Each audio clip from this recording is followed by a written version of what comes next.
गजा में संयुक्त राज्य अमेरिका की मध्यस्थता से लागू हुआ संघर्ष विराम समझौता अब गहरे संकट में है। गजा सरकार के मीडिया कार्यालय ने इसराइल पर 10 अक्टूबर को समझौते के लागू होने के बाद से 44 दिन में शांति का कम से कम 497 बार उल्लंघन करने का आरोप लगाया है।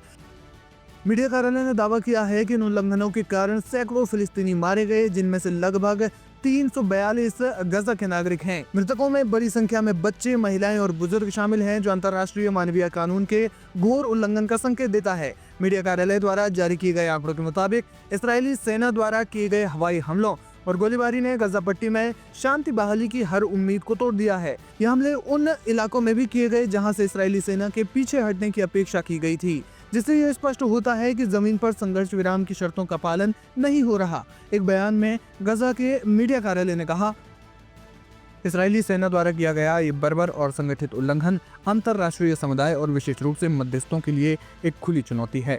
इसराइली अधिकारियों ने इन आरोपों को खारिज करते हुए अपनी कार्रवाइयों को जवाबी कार्रवाई बताया। इसराइल ने दावा किया कि नए हमले हमास के एक लड़ाके द्वारा इसराइली सैनिकों पर कथित तौर पर हमला करने के जवाब में किए गए थे। इसराइली सेना ने दावा किया है कि उन्होंने इन ऑपरेशंस में 5 वरिष्ठ हमास लड़ाकों को मार गिराया है, जो कि आतंकवाद विरोधी कार्रवाई थी, न कि संघर्ष विराम का उल्लंघन। दूसरी ओर हमास ने इसराइल पर मनगढ़ंत बहाने बनाने और जानबूझकर समझौते से बचने का आरोप लगाया। हमास ने मध्यस्थों अमेरिका, मिस्र और कतर से तुरंत हस्तक्षेप करने और इसराइल को संघर्ष विराम की शर्तों का सम्मान करने के लिए मजबूर करने का आग्रह किया है। हमास ने यह भी दावा किया है कि इसराइली सेना संघर्ष विराम समझौते की सीमा से आगे पश्चिम की ओर बढ़ रही है, यानी येलो लाइन से आगे बढ़ रही है। हालांकि संघर्ष विराम की मध्यस्थता करने वाले देश, विशेष रूप से अमेरिका, इस मामले पर सतर्क चुप्पी साधे हुए है। जमीनी हकीकत ये बताती है कि समझौता केवल नाम का संघर्ष विराम रह गया है।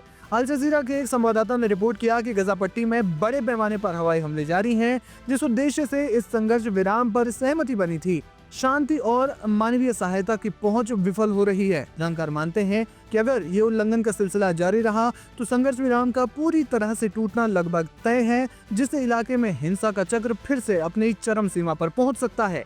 अंतर्राष्ट्रीय समुदाय अब मध्यस्थों के अगले कदम और इस गंभीर स्थिति को रोकने के लिए उनकी कार्रवाई का इंतजार कर रहा है।